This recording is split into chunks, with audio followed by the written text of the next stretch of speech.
men's college basketball season or the women's college basketball season, but I always expect UConn to be great. Then they weren't there for a little bit. You guys are back on top. What a storyline. Is this all because Paige Buckets is an absolute dog? Is it because Oriema is all the way back in his bag? Here's a stat Hembo sent over to me about this UConn team and Gino Oriema. 20-point wins in national title games, okay?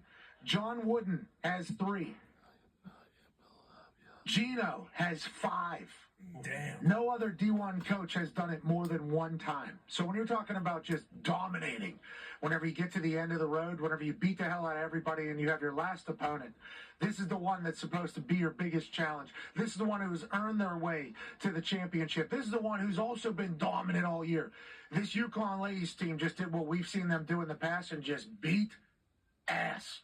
What are your thoughts on that, D. Butch? Are you guys all the way back, or is it over now because Paige is leaving? No, I think as long as Gino is there, we'll be all right. And look, in the early parts of the dynasty, we got, a lot of people say, hey, they just got the best players year in and year out. The thing about women's college basketball is those best players are going to stay there for 4 years. But over time, the Tennessees, the LSUs, the South Carolinas, Notre Dame, Stanfords, all these different programs have grown, got top-tier talent in it. But what Gino has done from the top, Gino and CD, like I said, their first championships was 1995, and all of the greats over all those years, whether it's Rebecca Lobo, Barbara Turner, Taurasi, Sue Bird, Maya Moore, Bree Stewart, who won 4 natties in a row. Like, this was huge for Paige. We know she's been through injury-wise. Yeah, I did watch this game on ESPN for the Bernie Taurasi show at the national championship game yesterday.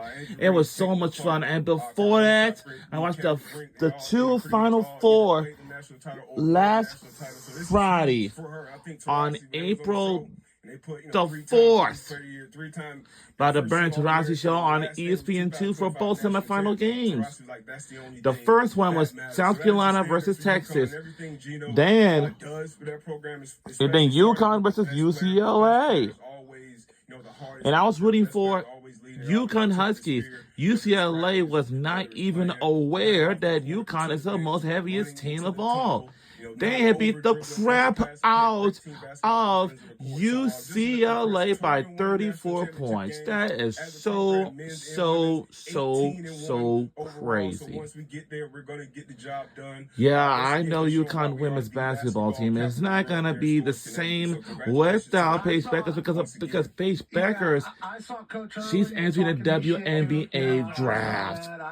I have got nothing to do with it. But if I attended UConn... And can't wait to see what Hurley does with the squad next year. Who will be the men's national champions? We'll find that out tonight as Houston and Florida play. Joining us now is a former college